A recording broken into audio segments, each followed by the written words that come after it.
Good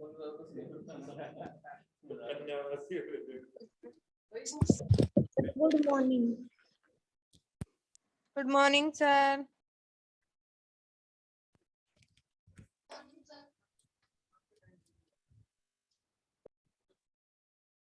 आवाज आ रही है बेटा? कौन सी जगह पढ़ा था? तो ये हम उसमें डिस्कस कर लेंगे।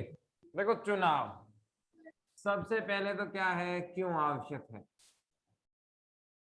क्यों आवश्यक है, पहला बिंदु। तो अब चुनाव क्या होता है क्या नहीं है ये तो सब पहले ही पढ़ चुके थे अपन, है ना।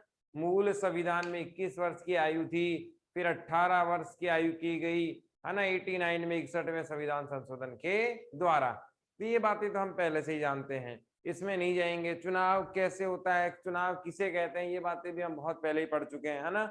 और ये तो शायद चौथी पांचवी क्लास में भी आ जाता है कि चुनाव क्या है। हम सब समझदार हैं और हम सब समझते हैं, राजनीति विज्ञान पढ़े हुए 2 चैप्टर हमें निकल चुके हैं। तो अब सीधे मुद्दे पे आते हैं हम लोग, क्यों आवश्यक है।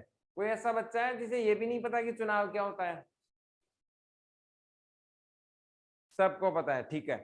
देखो, पहला सवाल आता है, चुनाव क्यों आवश्यक है। देखो, भारत में क्या है, लोकतंत्र। क्या है, लोकतंत्र। और लोकतंत्र को अपन क्या कह सकते हैं अंग्रेजी में, डेमोक्रेसी। क्या कह सकते हैं, डेमोक्रेसी। 11th क्लास में आया था ना, डेमोस प्लस क्रेटिया, डेमोस प्लस क्रेटिया। डेमोस का मतलब क्या है, जनता। जनता। और इसका मतलब शक्ति। शक्ति। इसका मतलब क्या हुआ, जनता जनता की जनता शक्ति। की शक्ति। शक्ति, पावर ऑफ पीपल्स, है ना, हम जानते हैं। अब ऐसी स्थिति में यदि हमारे पास उम्मीदवार एक ही हो तब तो कोई दिक्कत ही नहीं है। जैसे मॉनिटर हमें बनाना है क्लास का, और मॉनिटर बनाते समय यदि एक ही मॉनिटर हमें बनाना हो और उसके लिए एक ही व्यक्ति खड़ा हुआ है, क्या बनाना है, मॉनिटर बनाना है। कितने बनाने हैं, एक, और व्यक्ति भी कितना खड़ा हुआ, एक, तब तो चुनाव की आवश्यकता नहीं होगी। समझ में आ रही है बेटा बात? मॉनिटर कितने बनाने हैं क्लास में, एक, और व्यक्ति भी कितना खड़ा हुआ, एक, यानी कि चुनाव लड़ने वाला भी कितना है, एक ही व्यक्ति है। तो ऐसी स्थिति में क्या हमें चुनाव कराने पड़ेंगे क्या? No sir. वो जीत के आ जाएगा, कहीं कोई दिक्कत है ही नहीं। लेकिन अगर सपोज करो आप इसकी जगह 2 या 2 से क्या हो ज्यादा, मोर देन 2 पर्सन हो, तो हमें बताओ चुनाव कराने पड़ेंगे कि नहीं कराने पड़ेंगे? चुनाव कराने पड़ेंगे। एक बात समझ में आई। दूसरी बात और देखो, यहां सबसे बड़ी समस्या क्या है कि हमारे लिए उचित प्रतिनिधित्व कौन हो। पहला सवाल समझ में आया बेटा? पहला रीजन समझ में आया, चुनाव क्यों आवश्यक है? क्योंकि संख्या में प्रतिनिधित्व उम्मीदवार क्या हो जाते हैं, ज्यादा, इसीलिए चुनाव आवश्यक है। दूसरा बिंदु देखो, आप जानते हैं कि प्रत्येक व्यक्ति लोकतंत्र में, प्रत्येक व्यक्ति को हम क्या कह सकते हैं, जनता। प्रत्येक व्यक्ति लोकतंत्र में स्वतंत्र रूप से क्या करता है, निर्वाचन में भाग लेता है। किसमें भाग लेता है, निर्वाचन में भाग लेता है। अब देखो बेटा, इसमें एक बात और समझने लायक है, क्या, कि जब जनता निर्वाचन में भाग लेगी तो वो अपने अनुसार व्यक्ति को चुनेगी, किसी के कहने से नहीं। क्या मेरे कहने से राहुल गांधी जी को या मोदी जी को वोट दे दोगे? क्या आप कभी नहीं दोगे। समझ में आ रही है बात? तो इसमें क्या है कि जनता अपनी इच्छा के अनुसार स्वतंत्र रूप से क्या करना चाहती है, निर्वाचन करना चाहती है लोकतंत्र में, इसलिए भी चुनाव आवश्यक है। क्योंकि इसके अलावा हमारे पास कोई ऑप्शन बचता ही नहीं है, और इसके अलावा हमारे पास कोई सिस्टम भी नहीं है, इसीलिए चुनाव क्या है, जरूरी है। तीसरा, सरकार में कौन शामिल होगा। सरकार में कौन शामिल होगा, अर्थात कौन सेवा कर सकता है, कौन सेवा कर सकता है। एक बढ़िया दिलचस्प सवाल मैं आपसे पूछता हूं, क्या भारत के नेताओं की न्यूनतम शैक्षणिक योग्यता है क्या? क्या भारत में नेता बनने के लिए न्यूनतम शैक्षणिक योग्यता है क्या? एजुकेशन मस्ट है क्या? यस या नो? No. यस या नो? प्रिया Yes, sir, आवाज नहीं है। आई? है सर। है, कितना है? चलो ये नहीं पता, ये है नहीं तो पता। सही। ये नहीं कोई नो पता। में भी है क्या? नो कर रहा हो? नहीं है, सब एग्री कर रहे हैं कि न्यूनतम यस सर। न्यूनतम हमारे यहाँ क्वालिफिकेशन होनी चाहिए। बस यही गलत हो गया। आप देखो, सरकार में शामिल होने के लिए किसी भी प्रकार की एजुकेशन की जरूरत नहीं है। बस यही कमाल की बात है अपने यहाँ, ये ध्यान रखना। अंगूठा छाप जिसने स्कूल की शक्ल भी नहीं देखी वो भी देश का प्रधानमंत्री बन सकता है, ये याद रखना, है ना। कि हमारे यहाँ निर्वाचन के लिए किसी भी प्रकार की कोई बाध्यता नहीं है। सरपंचों में भी लागू की थी, वापस हटा दी गई है। बात समझ में आई बेटा? कि हमारे यहाँ नेता बनने के लिए, सरकार में शामिल होने के लिए कोई न्यूनतम शैक्षणिक योग्यता नहीं है। अब कोई बता सकता है मुझे कि सरकार में मंत्री, शिक्षा मंत्री अंगूठा छाप, और बना क्या रहा है? कलेक्टर। बताओ, कमाल हो गया, है ना। शिक्षा मंत्री जो पूरे देश की शिक्षा को संभालेगा, हो सकता है वो भी नहीं पढ़ा लिखा हो सकता है, ऐसी कोई गारंटी थोड़ी है कि ऐसा मंत्री भी हो सकता है जो कभी डॉक्टर बना ही नहीं, और चिकित्सा मंत्री भी हो सकता है। कोई बड़ी बड़ी बात नहीं है, क्योंकि हमारे यहाँ एजुकेशन कंपलसरी नहीं है। बात समझ में आई? अब इसके लिए क्यों नहीं है, कोई बता सकता है क्यों नहीं अपनाई गई एजुकेशन का, या स्थान क्यों नहीं दिया गया? सवाल आपसे आ जाए कि भारत में नेता बनने के लिए, प्रतिनिधित्व करने के लिए, नेतृत्व करने के लिए न्यूनतम योग्यता में शिक्षा को क्यों नहीं जोड़ा गया है? आ रहा है कुछ दिमाग में? समानता के अधिकार के कारण।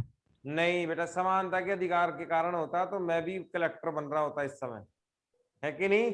समानता तो यही कहती है भाई, जिसके पास पैसा ज्यादा है तो हमारे पास भी होना चाहिए था। क्या आपके पास आया क्या? नहीं। समानता के अधिकार का मतलब कुछ और ही है ना। वो अपन समझ रहे थे, और समझा दूंगा मैं आपको। समानता का अधिकार न्यूनतम आवश्यकताओं को देता है, अधिकतम को नहीं, ये ध्यान रखना, है ना। देखो, समानता का अधिकार क्या कहता है कि रोटी सबको मिल जाए। एक को बिल्डिंग मिल गई तगड़ी, 5 स्टार होटल खाना खाने के लिए, बाकी सबको रोटियां मिल रही हैं, तो क्या है? समानता का अधिकार है। आपको पता है इसको बिल्डिंग क्यों मिली? क्योंकि इसमें क्या थी? योग्यता। क्या समानता का अधिकार नहीं है? अरे भाई, अमिताभ बच्चन 200 करोड़ के बंगले में रहता है, तो क्या समानता का अधिकार नहीं है? उसने काम किया इसीलिए रहता है ना। लेकिन है तो समान ही, जो ज्यादा अच्छा काम करेगा उसे तो अच्छा मिलना ही मिलना है। तो ये योग्यता समानता के अधिकार का उल्लंघन नहीं है। तो समानता का अधिकार न्यूनतम है, अधिकतम नहीं है। कि रोटी, कपड़ा, मकान, मकान तो नहीं है, रोटी और जो मूलभूत स्वास्थ्य सेवाएं हैं वो सबको मिलनी चाहिए, समानता का अधिकार है। आप देखो, सरकारी स्कूल में आप किसी भी बच्चे को पढ़ा लो या खुद पढ़ लो आप, है ना। कौन रोक रहा है भाई? कोई नहीं रोक रहा। आप प्राइवेट स्कूल में पढ़ रहे हैं तो क्या आपके अधिकार का उल्लंघन हुआ क्या? नहीं। आपने अपने कैटेगरी को बढ़ाया, आपके पास पैसा है, इसीलिए आप सरकारी में नहीं पढ़ रहे और कहाँ गए? प्राइवेट में। तो क्या समानता के अधिकार का उल्लंघन हुआ क्या? नहीं। समझ में आ रही है बेटा बात? Yes sir. समझ में आ रही ना कि न्यूनतम आवश्यकताओं में समानता, यस सर। कम में नहीं।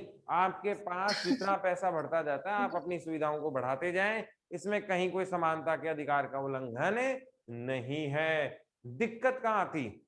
आप प्राइवेट स्कूल में पढ़ रहे हैं और आप किसी को पढ़ने नहीं दे रहे सरकारी स्कूल में, तो समानता के अधिकार का उल्लंघन है। आप 5 स्टार होटल में खाना खाने जा रहे हैं लेकिन साथ में इन दोनों को खाना नहीं खाने दे रहे, तो दिक्कत है।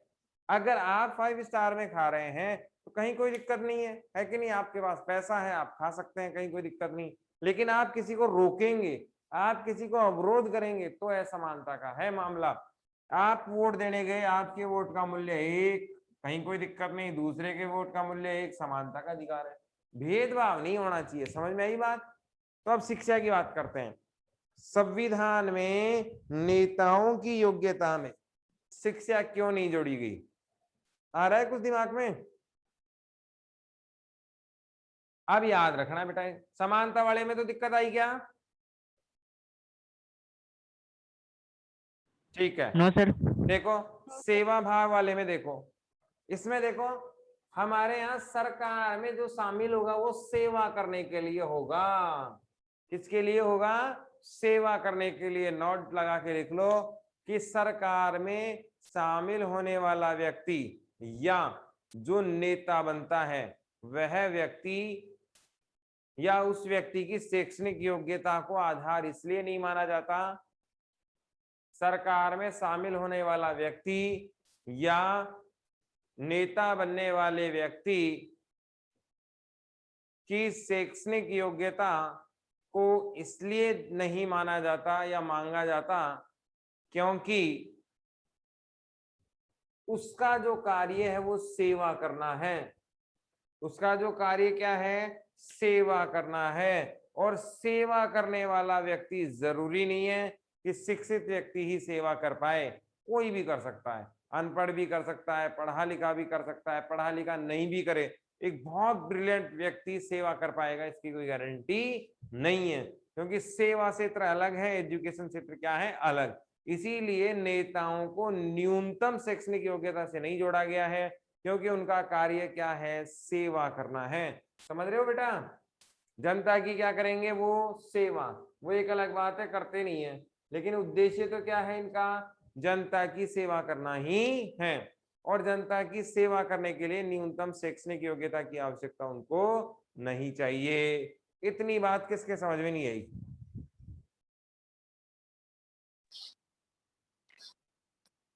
चंचल आ रही है बेटा बात समझ में? Yes sir. अपने 2 सवाल तय हो गए। चुनाव क्यों आवश्यक है, दूसरा नेताओं की शैक्षणिक योग्यता क्यों जरूरी नहीं मानी गई, क्योंकि नेताओं को क्या काम करना है? सेवा का काम करना है, और सेवा में जरूरी नहीं है कि शिक्षा की आवश्यकता हो। अब देखो निर्वाचन,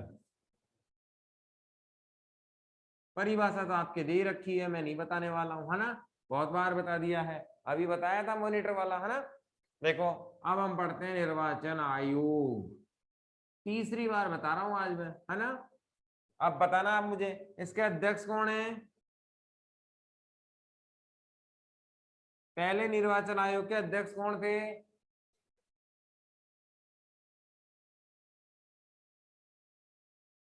याद आया क्या?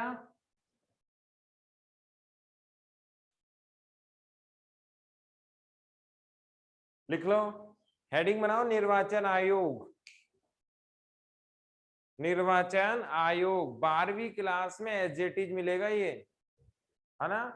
12वीं क्लास में क्या मिलेगा? एसजेटीज मिलेगा, इसीलिए इसको वेरी इंपॉर्टेंट कर देना। अगली साल के लिए भी अपने को याद रखना है। अपन सेकंड चैप्टर में पढ़ेंगे, फर्स्ट चैप्टर में पढ़ेंगे स्वतंत्र भारत की राजनीति में निर्वाचन आयोग को बहुत डिटेल से, इसीलिए यहां भी हम क्या पढ़ेंगे? डिटेल से ही पढ़ेंगे। सवाल लिखते जाओ, हेडिंग बनाओ, निर्वाचन आयोग बना कब था? 25 जनवरी 1950 को। कब बना था? 25 जनवरी 1950 को बना था। तो आपको जनवरी 1950 याद रखना है कि पूछ ले सवाल, निर्वाचन आयोग कब बना? पहला निर्वाचन आयोग तो जनवरी 1950 में बना। अध्यक्ष कौन थे पहले? सुकुमार सेन साहब इसके क्या थे? अध्यक्ष थे। अब कार्य क्या क्या है? मतदान से संबंधित होगा, ठीक है ना? अब मतदान में क्या क्या करवाएगा? एक तो मतदाता सूची को तैयार करेगा। क्या करेगा? मतदाता सूची को क्या करेगा? तैयार करेगा। दूसरा इसमें क्या होगा? दूसरा इसमें मतदान के समय प्रशासन को देखेगा।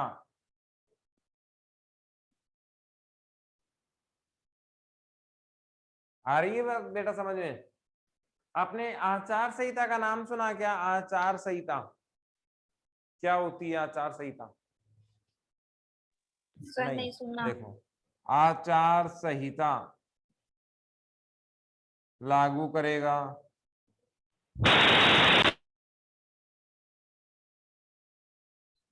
ये सारी लाइनें, एक एक लाइन इंपॉर्टेंट है। पार्टियों को या दलों को, पार्टियों को हिंदी में क्या कहते हैं? दल। या दलों को क्या देगा? चुनाव चिन्ह देगा।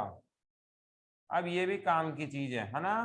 आपसे सवाल पूछा जा सकता है कि पार्टियों को मान्यता कौन प्रदान करता है, वैलिडिटी कौन प्रदान करता है?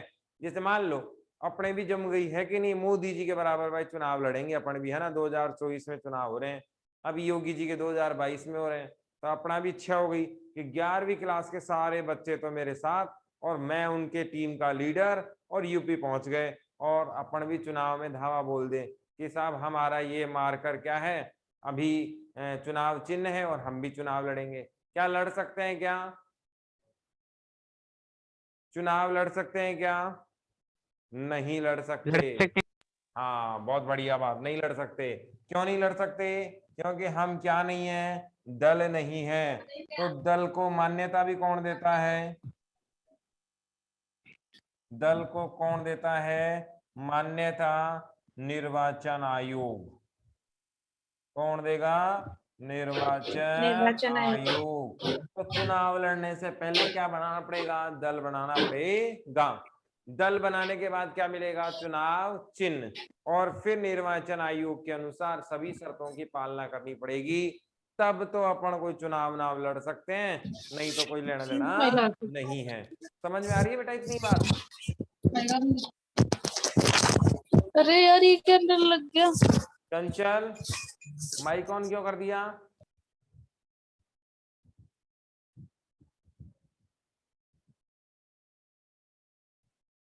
आप लोग जब क्लास रन में हो तब इस बात का ध्यान रखा करो कि माइक ऑन नहीं हो, क्योंकि ये सारी की सारी क्लासें रिकॉर्डेड हैं। आपकी आवाज अगर बैकग्राउंड से आएगी तो इसमें रिकॉर्ड हो जाएगी। वो असभ्यता का है कि नहीं है? जो सही नहीं है। कोई बच्चा देखेगा, चंचल चंचल आवाज आ रही है? Yes sir. बेटा माइक ऑन क्यों कर रहे हो बार बार आप? देखो, अगर क्लास में डिस्टरबेंस होगा ना तो ये असभ्यता का प्रतीक हो जाएगा, है ना? कोई नया बच्चा अगर इस क्लास को देखेगा तो वो डिस्टरबेंस के कारण परेशान होगा। तो हमें क्लास किस तरीके से लेनी है? सभ्यता के साथ लेनी है, तरीके से लेनी है। आपको जब सवाल पूछना हो, नो डाउट आप जब भी सवाल पूछें माइक ऑन करें और पूछें, जितनी बार पूछना हो पूछें, लेकिन जब बैकग्राउंड में आवाज साइलेंट हो उसका विशेष तौर पर ध्यान रखें। आप जैसे ही माइक ऑन करते हैं पीछे से आवाजें आ रही हैं अजीब सी, तो क्लास को डिस्टर्ब करेगी, है ना? तो एक ये सुसभ्य समाज का, सुसभ्य क्लास का आइडिया ये नहीं हो सकता। समझ रहे हो बेटा मेरी बात?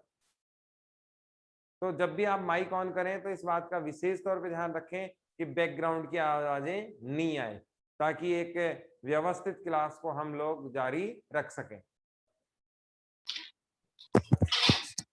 Sorry sir. कोई नहीं है बेटा, ध्यान रखना आगे से, है ना? देखो, निर्वाचन आयोग, देखो अब सवाल क्या कहेंगे। अब अपना एकमात्र उद्देश्य यही नहीं है कि केवल ये समझ में ही आए, अपना उद्देश्य ये भी है कि कंपटीशन के लिए भी आप तैयार हो जाओ। जैसे ही 12th पास करके एग्जाम देने पहुंचे आपका नंबर आ जाएगा पीटीटी वगैरह में, क्योंकि यही सवाल आते हैं। राजस्थान पुलिस में भी यही आते हैं, एसएससी में भी यही आते हैं, और 12th बोर्ड में भी यही आएंगे। क्या क्या सवाल वो आपसे पूछ सकता है, सब कुछ पढ़ा, और अगर सवाल नहीं हो पाया ना अपना हल, तो कोई मतलब ही नहीं है। आपको 4 नंबर का सवाल पूछेगा वो, निर्वाचन आयोग पर टिप्पणी लिखें। अब अपने को निर्वाचन आयोग ये समझ में ही नहीं आया तो फिर मतलब क्या इस क्लास का, है कि नहीं है? तो अपने को ये फोकस करना है कि क्या क्या चीजें निर्वाचन आयोग में है और निर्वाचन आयोग है क्या चीज, समझने पे ज्यादा जोर देना अपने को, रटने पे नहीं, है ना। तो देखो, निर्वाचन आयोग बना कब? जनवरी 1950 में बना। पहला सवाल आपसे पूछ सकता है निर्वाचन आयोग कब बना, तो कब बना? जनवरी 1950 में। इसके अध्यक्ष कौन थे? ये बोर्ड ने पूछा हुआ सवाल है। इसके अध्यक्ष कौन थे? सुकुमार सेन साहब थे। इसके कार्य पूछ सकता है आपसे, निर्वाचन आयोग क्या क्या काम करता है? तो मतदान करवाने का काम कौन करता है? निर्वाचन आयोग करता है। मतदाताओं की सूची तैयार करने का, मत है ना, वोट कौन कौन डालेगा? आपने 10th क्लास में पढ़ा होगा कि वोट डालने की शर्तें ये हैं, भारत का नागरिक होना चाहिए, 18 वर्ष का होना चाहिए, मतदाता सूची में नाम होना चाहिए, उसके पास कार्ड वार्ड भी होना चाहिए, परिचय पत्र जिसे कहते हैं, है ना। ऐसे ही थोड़ी है मुंह उठा के चले आए और अपन वोट डाल के आ जाएंगे, ऐसे थोड़ी डाल सकते हैं कोई वोट। वोट डालने का भी एक निश्चित फॉर्मेट बना रखा है, निश्चित नियम है। निश्चित नियम में क्या क्या है? 18 वर्ष का व्यक्ति होना चाहिए, मतदाता सूची में नाम होना चाहिए, परिचय पत्र उसके पास होना चाहिए। ये सारी चीजें अगर हैं तो वो वोट डाल सकता है अपनी विधानसभा या अपने क्षेत्र में, वो भी दूसरी जगह नहीं। जैसे मान लो मेरा नाम यहाँ आमेर में है और मैं तो कहूँ भाई यूपी में डाल के आऊंगा, तो कैसे डाल सकता हूँ? नहीं डाल सकता। जहां मतदाता सूची में नाम होगा वहीं डाल सकता है। समझ में आ रहा है बेटा बात? फिर देखो दूसरा काम, मतदाता सूची तैयार करना, ये बड़ा टेढ़ा काम है। मतदाता सूची आप देखो, अपन चलते हैं 1947 में, है ना, या 1950 में जब ये बना, पहुंच गए सब। अब आप देखो 1950 के जमाने में मोबाइल नहीं है आपके पास, है ना, फोन वोन भी नहीं है, रेलगाड़ियां भी वो, है ना, भाप वाले इंजन वाली हैं। अब आप सोच के देखो कितने बुरे हालात हैं। बैलगाड़ी जैसी आपके पास सुविधाएं हैं और आपको घर घर जाना है, घर घर जाकर सबके नाम लिखने हैं, पिताजी का नाम लिखना है, बेटे का नाम लिखना है, किसकी वर्ष कितनी उम्र हो गई, और सारा एड्रेस लिखना है। और अब आपको मतदाता सूची तैयार करनी है। आसान काम नजर आ रहा है? बहुत टेढ़ा काम है। 12th बोर्ड में आपसे सवाल पूछा जाएगा कि पहले चुनाव में प्रमुख बाधाएं क्या क्या थी। सवाल समझ में आया बेटा? अगली साल अपने 12th बोर्ड में और इस साल भी, दोनों साल आएंगे सवाल, है ना। क्या पूछेगा कि पहले आम चुनाव में, है ना। अब पहला आम चुनाव कब हुआ वो अभी बताता हूं आपको। अपने को ये ध्यान से सुनना है कि पहले आम चुनाव में क्या क्या समस्याएं थी। तो समस्याओं में ये भी देखो, मतदाता सूची तैयार करना, इतनी बड़ी जनसंख्या 40 करोड़ के आसपास थे, और उनके घर घर जाकर लिस्टें तैयार करना और फिर उसमें सही लिस्टें बनाना, ये बड़ा टेढ़ा काम है। आप देखो टीचर एक क्लास के नाम भी लिखता है तो उसमें भी 19-20 कहीं गलती हो जाती है। आप भी कहीं इंडेक्स बनाते हो, रोल नंबर चढ़ाने के लिए कभी कोई दे देता है आपको नाम लिखने के लिए लिस्ट में, उसमें भी कहीं कोई दिक्कत हो जाती है। आप भी कभी इंडेक्स बनाते हो किताब की तो उसमें भी कहीं गलती हो जाती है। हम भी किसी की फोटोकॉपी नोट्स करते हैं ना लिखने के लिए, उसमें भी गलतियां हो जाती हैं। तो 40 करोड़ लोगों का डाटा, वो भी बिना कंप्यूटर तैयार करना, कितनी बड़ी वाली बात रही होगी। समझ में आया बेटा? ये मतदाता सूची को लेकर क्या समस्या थी, है ना। अब ये भी काम की चीज है, जब भी हमारे यहाँ चुनाव होते हैं, क्या होते हैं? चुनाव, तो उस समय पहला की आम जो चुनाव सरकार कब होती हुआ? है वो सरकार काम नहीं करती है। होती तो सरकार अपने पद पर ही है, लेकिन लाभ के कार्य नहीं कर सकती। ऐसे देखो, है ना, ये दो नेता हैं, ये दो नेता, और दोनों ही मुख्यमंत्री का चुनाव लड़ रहे हैं। अभी ये सीएम है राजस्थान में, है ना, ये सीएम है। मान लो ये सीएम ए नाम का है और ये बी नाम का है, दोनों आपस में चुनाव लड़ रहे हैं। अब ये वाले भाई साहब क्या करेंगे, ये अपने फायदे के लिए काम करेगा, ये अपने फायदे के लिए। सरकार में कौन था? ये। तो ये सारी योजनाएं ऐसी लाएगा जिससे जनता आकर्षित हो जाए। ये जनता को कहेगा सारी सुविधाएं मुफ्त दूंगा, मकान दूंगा, पेंशन दूंगा, नौकरियां दूंगा, और दे भी देता है क्योंकि अभी सरकार में है कि नहीं, है लास्ट मूवमेंट पे कि चुनाव होने वाले हैं और उसी महीने में दे दे। तो बताओ ये जीत कर आएगा कि नहीं जीत कर आएगा? आएगा, क्योंकि इसने क्या दे दिया? लालच वाला काम दे दिया। पूरे 5 साल तो इसने काम किया ही नहीं, पूरे 5 साल तो पेट भरने में लगा रहा। और जैसे ही चुनाव आने वाले हुए कि भाई अब 10-20 दिन में चुनाव होने वाले हैं, तो उस समय इसने क्या खोल दिया? खजाना खोल दिया, जनता को आकर्षित करने के लिए। कोई भी पार्टी ऐसा नहीं कर सके, इसीलिए ये प्रशासन किसके पास चला जाता है? निर्वाचन आयोग के पास चला जाता है। किसके पास चला जाता है? निर्वाचन आयोग के पास। और इस समय कोई भी लाभ का कार्य, कौन सा कार्य है? कोई भी लाभ का कार्य संभव नहीं हो सकता। बताओ बेटा क्या दिक्कत है इसमें? निखिल समझ में आ रहा है? Yes sir. है ना? तो लाभ का कार्य क्यों नहीं हो सकता है? क्योंकि मामला कहाँ चला जाता है? निर्वाचन आयोग के पास।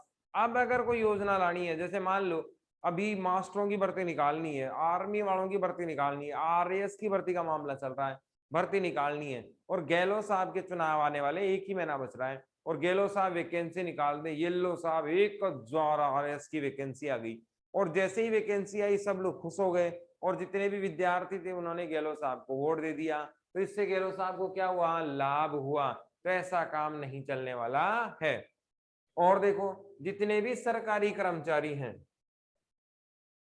जितने भी क्या हैं? सरकारी कर्मचारी, ये भी सब किसके अधीन हो जाते हैं? निर्वाचन आयोग के अधीन हो जाते हैं। किसके तहत? आचार संहिता के तहत। ये जो भी काम हो रहे हैं ना, लाभ, सरकारी कर्मचारी, ये सब किसके अधीन होते हैं?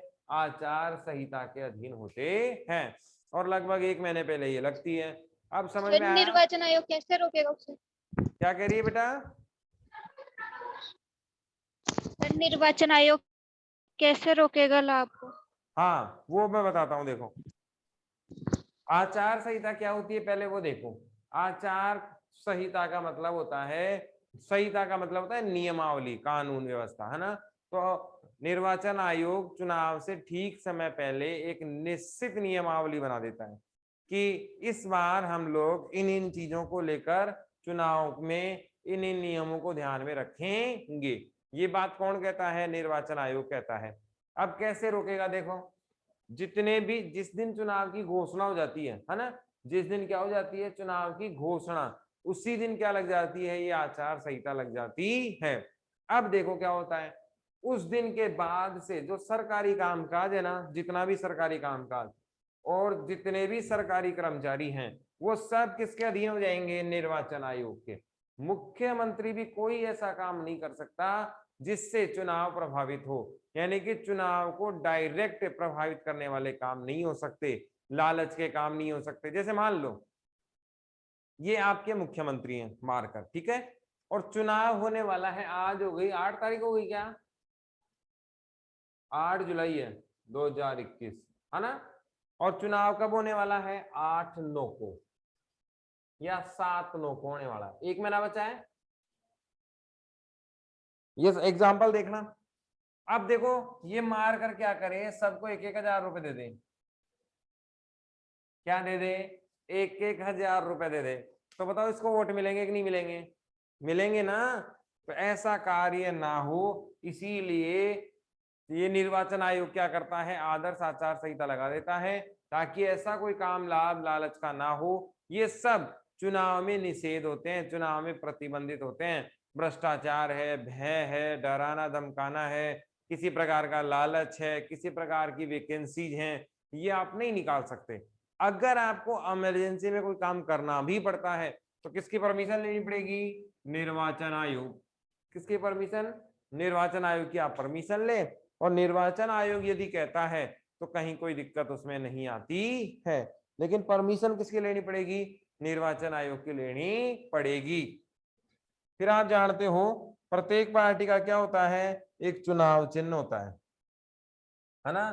क्या होता है? एक चुनाव चिन्ह। जैसे कांग्रेस का क्या है? कांग्रेस का चुनाव चिन्ह क्या है बेटा?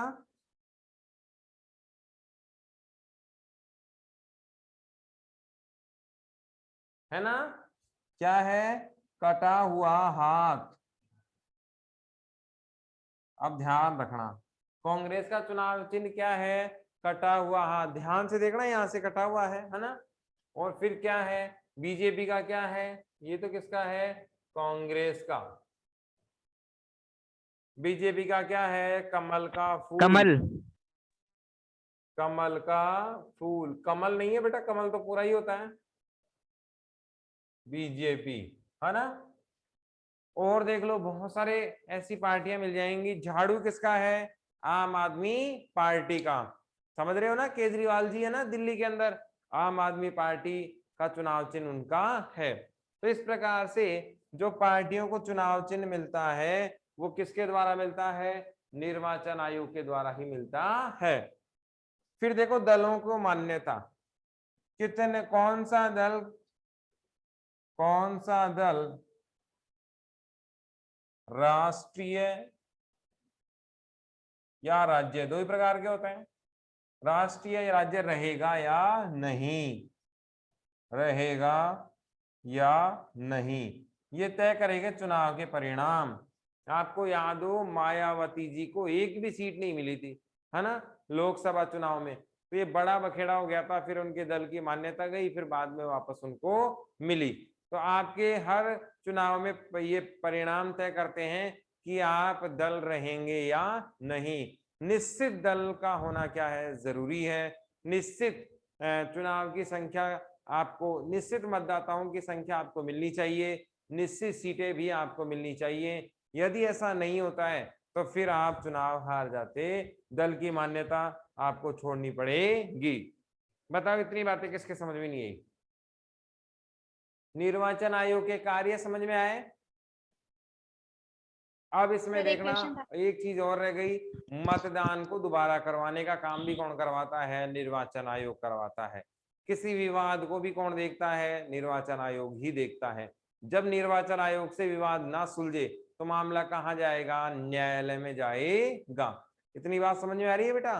पहले तो कौन देखता है? निर्वाचन आयोग देखता है। और अगर यहाँ मामला नहीं बैठा तो फिर मामला कहाँ जाएगा? सुप्रीम कोर्ट में जा सकता है, हाई कोर्ट में जा सकता है। ये देखने वाली बात होगी कि वो लेवल कौन सा है। आपको याद होगा 1971 में, कब? 1971 में किसने चुनाव लड़ा था? इंदिरा गांधी जी ने।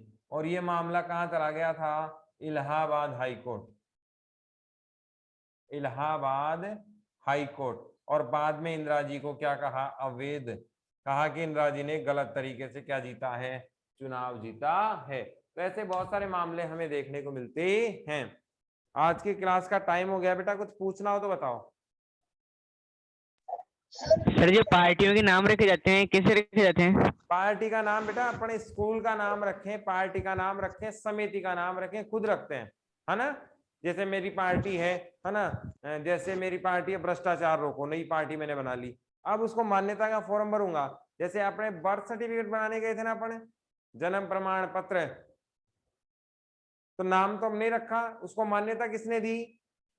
नगर निगम ने। समझ में आ रही है बात? तो ऐसे ही नाम तो नेताओं ने रखा और उसको फाइनल कौन करता है? निर्वाचन आयोग। चिन्ह भी कौन देगा? निर्वाचन आयोग। आप तो नाम रख लो कि भ्रष्टाचार रोको पार्टी, और फिर उस पार्टी को लेके कहां चले जाओ? निर्वाचन आयोग। चुनाव चिन्ह निर्वाचन आयोग दे देगा, और वो रहेगा नाम या नहीं, ये बात भी कौन तय करेगा? निर्वाचन आयोग ही तय करेगा। सर वार्ड में जो चुनाव होते हैं उनको भी चुनाव चिन्ह, सर वार्ड में जो चुनाव होते हैं ना, हाँ क्या पूछ रहे हो? वार्ड में जो चुनाव होते हैं ना उनको चुनाव चिन्ह भी यही देता है क्या? चुनाव में सर जैसे वार्ड में चुनाव होते हैं ना, वार्ड के चुनाव में राज्य निर्वाचन चुनाव आयोग बिल्कुल देता है। और बताओ। और सर पहले आम चुनाव कब हुआ था? 1952 में। कल यहीं से शुरू करेंगे, फरवरी 1952 में। ठीक है,